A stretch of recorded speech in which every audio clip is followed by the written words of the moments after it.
You're listening to the Cyberwire Network, powered by N2K.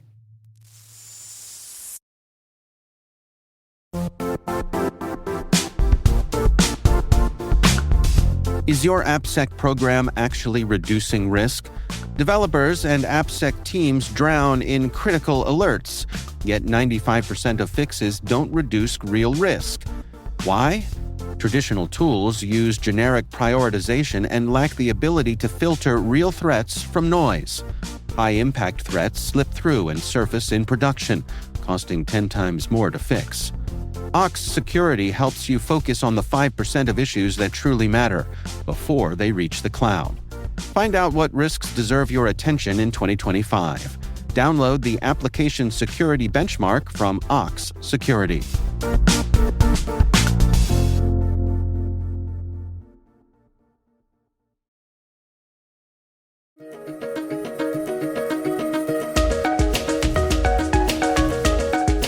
Hello, everyone, and welcome to the CyberWire's Research Saturday. I'm Dave Bittner, and this is our weekly conversation with researchers and analysts tracking down the threats and vulnerabilities, solving some of the hard problems, and protecting ourselves in a rapidly evolving cyberspace. Thanks for joining us.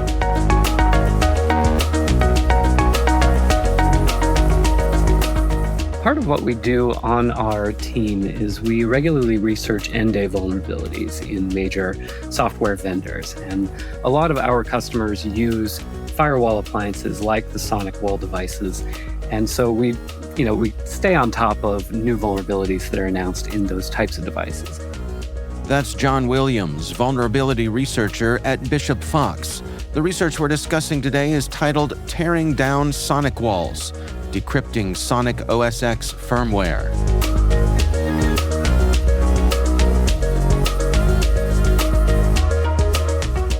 And with SonicWall in particular, we had done some research on them in the past. We, kept up with a lot of what was going on with SonicWall.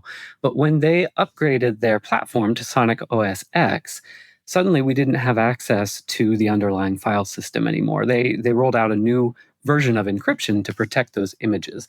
And so we took it upon ourselves to do the research to try and reverse engineer that encryption so that we could continue being able to research new vulnerabilities when they were announced on that platform. Well, let's go through that together. I mean, you mentioned that they enabled encryption here on their firmware. Why would they do such a thing, and how does it work? Sure. Well, it's pretty common for vendors of appliances like these to use some type of encryption on their firmware images. The reasons why it can be hard to speculate, but I'm sure that the general thought is it just slows down people who are trying to gain access to your files. It slows down reverse engineers. And that much is true, but as we've seen, it rarely actually stops them. And SonicWall had used encryption on their earlier version of Sonic OS, but other researchers had succeeded in reversing that, and there were decryption tools available, which that's what we had used until they released Sonic OS X, at which point we had to do our own research to figure out how to gain access again. Well, let's go through it together. What were some of the challenges that you all faced as you made your way through decrypting this firmware? Sure. Well, it started off as pretty much as you would expect if you're familiar with, the way encryption often works on these. And what that means is we started with a virtual machine image, right? Once they released a VM, it makes it much easier to actually access the static assets. And when you unpack that virtual machine, you basically end up with several volumes that get mounted into the virtual machine at boot time. And in our case, for SonicWall, there were only two that mattered. One of them contained the firmware itself as just an encrypted package, and the other one contained a bootloader. And in a scenario like that, we would expect that, well, because it's a virtual machine, the keys to decrypt the firmware must be somewhere. And if all we have is the encrypted package and bootloader, then the keys are most likely going to be somewhere within that bootloader. And that initial assumption did turn out to be correct. However, it took a lot more, it was a much more complex process finding them and retrieving them than we first expected. In fact, I like to joke that it's one of the most CTF-like challenges that I've ever actually seen in real life. That's interesting. Are there details you can share with us about that process? Yeah, I mean, we lay it all out on our blog, so you can go through it on there if there's anything that's not clear from this conversation. But they, looking at it from a high level, the idea is that we had to unpack the bootloader. We had to extract an initial RAM disk from that. Within the init RAM volume, we found an encrypted installer package. But fortunately, because it was a virtual machine, the key for that installer package was also within the init RAM volume. So we decrypted the installer volume, and in there, we found a pair of key encrypting keys, along with a lot of bash scripts that actually handled the process of decrypting the firmware and installing the initial file system when you first set up the firewall. And so once we had recovered those through the process of reverse engineering, we figured out how the decryption worked, and we were able to use the key encrypting keys to extract key material from the firmware image, decrypt the actual keys that were used for the encryption, and then use them to decrypt the package, that was contained within the firmware bundle itself. So it was multiple layers of encryption all kind of piled on top of each other. Yeah. But once we got through all the bash scripts that explained it and had a good, clear sense of how it worked, we were able to automate the process of doing all of that in reverse. So, as someone who admittedly has only a passing knowledge of how encryption works, when you're looking at something like this, is it fairly easy to establish? I guess I should ask it a different way. How hard is it to establish exactly what kind of encryption you're dealing with? Sure. Well, it depends a lot on what your target is and how you are determining the type of encryption used. In this case, because it was mostly bash scripts, once we had gotten to the point where we had access to those scripts, the rest of it was fairly easy to understand. It was a long process because there were so many scripts working together. But in the end, they were using OpenSSL with AES keys, and those are pretty common, encryption techniques. So once we found those commands, then it was easy to understand what was going on. It was just a matter of digging them out of some really deeply nested functions. And so, how would you rate the sophistication of what SonicWall was doing here? That's an interesting question. I'm not sure sophistication is necessarily the right word. Okay. Because it was really it was more complex than it was sophisticated, right? Persistence. Yeah, if you just Yeah. pile more layers on top of it, does that make it more sophisticated or just more annoying to reverse engineer? Right. No, that's interesting. So you get in and you're successful at decrypting this. What happens next for you all? Well, so we released a tool called Sonicrack, which automates the process of extracting the keys from the virtual machine image and then decrypting the actual firmware so you can access the root file system. We wrote this tool to simplify the process so that in the future, when we do want to research new vulnerabilities, especially if there's a new NDAY that is dropped, we can very quickly pull out the binaries that matter from the root file system and be able to, for example, run them through a patch diff process and understand what code has changed between the two latest versions, which makes it a lot easier to find and write an exploit for a new vulnerability that's come out.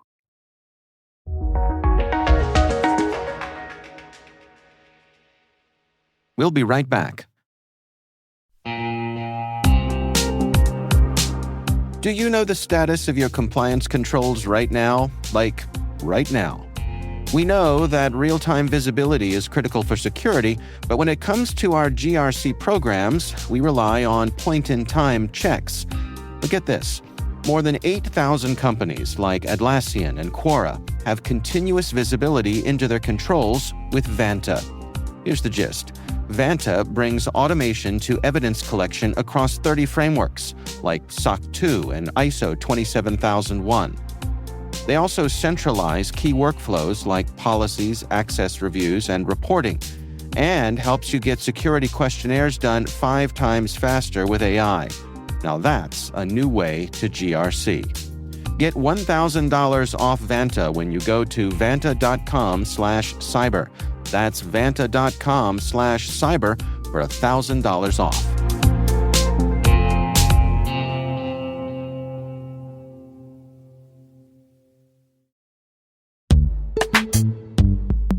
Investigating is hard enough. Your tools shouldn't make it harder. Maltego brings all your intelligence into one platform and gives you curated data, along with a full suite of tools to handle any digital investigation. Plus, with on-demand courses and live training, your team won't just install the platform. They'll actually use it and connect the dots so fast, cybercriminals won't realize they're already in cuffs. Maltego is trusted by global law enforcement, financial institutions, and security teams worldwide. See it in action now at maltego.com.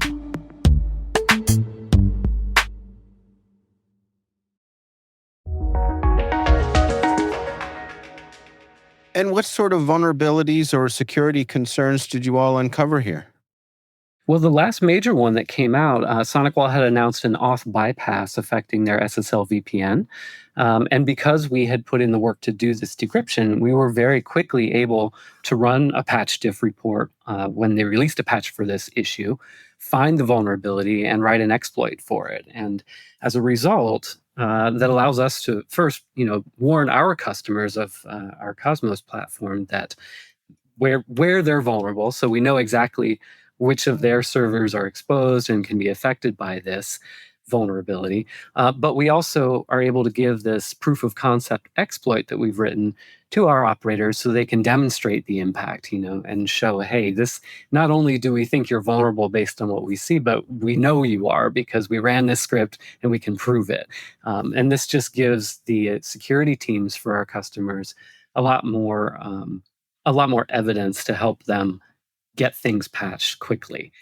So for us, it's all about trying to make sure that we are finding the vulnerabilities and exploiting them so that we can demonstrate impact and get things fixed before malicious attackers do the same thing. Well, help me understand it, like some of the conversations that go on behind the scenes with you and your colleagues at Bishop Fox, because there's several layers of your process here as well. It's one thing to internally decrypt this for your own explorations and use. It's another thing to publish a tool so that anybody can do that. Are there any discussions in-house about, how, hey, gang, are we sure we want to do this, and what's the justification? Oh, absolutely. Yeah. I mean, we take this very seriously. We do have responsible disclosure policies that we follow. And when something like this comes up, we will talk about it and make sure that we're making the right choice. And in this case, with SonicWall, we felt like it was justified to release the tool. And the reason for that is that SonicWall is a regular target of attacks. It does regularly publish advisories about new vulnerabilities that have come out. And what we will often see is that as soon as the vulnerabilities are announced, they've already been exploited in the wild. And so it's often malicious attackers that are driving this ahead. And so when you have a barrier like encryption that gets in the way of doing good faith security research, we find that it can be helpful to break down that barrier and release the tools so that small independent researchers have the same access to the root file system as do well-funded nation-state actors, which are typically the ones responsible for this type of malicious behavior, right? From our point of view, releasing a tool like this helps to level the playing field and facilitate more good faith research alongside of some of the attackers who already have the capability to do this. I see. Have you been in communication with anyone at SonicWall about this? Not back and forth. We did give them a heads up to let them know that we were going to be publishing this. We didn't get a response from them on it. I see. Well, how do you suppose your research here informs folks who are out there using SonicWall's products? Well, I think it can help them, if they're technically savvy enough, it can help them to gain a better understanding of how their tools work and what SonicWall is doing to protect them. By unpacking the root file system of a firmware package, it's not like you're getting access to source code. It doesn't go that far. Most of what you'll find in the file system are compiled binaries. So you still need to be technically savvy to be able to reverse engineer them and understand what's happening. So it's really only assisting people who are already well versed in security research to do this.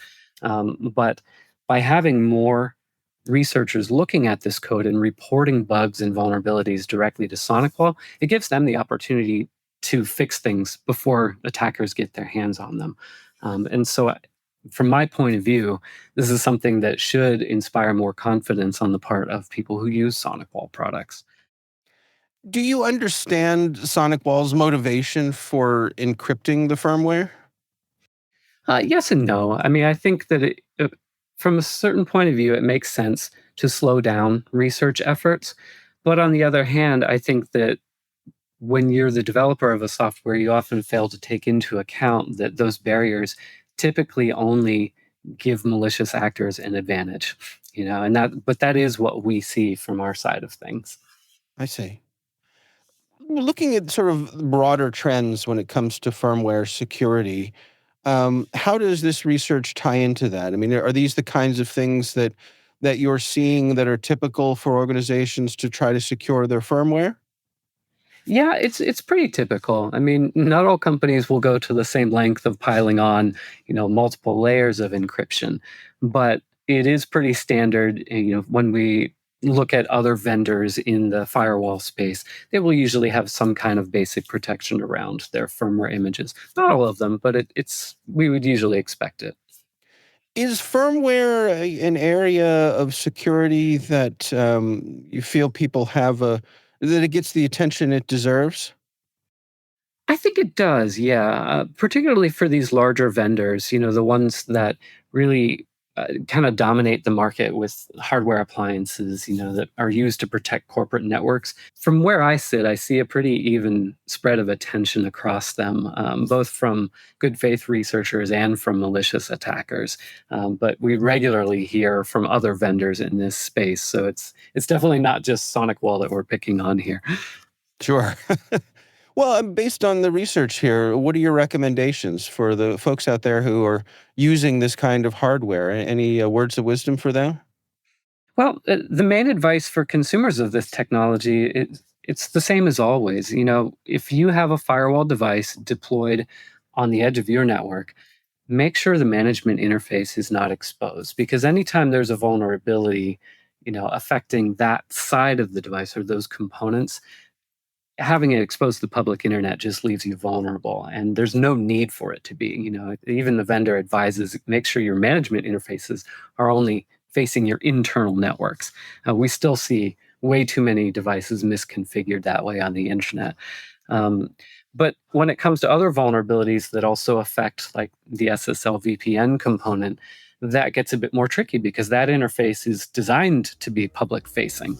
And so really then the trick there is just making sure that you are staying aware of the news, that you're on top of security advisories when they come out, and you patch your devices as quickly as you can.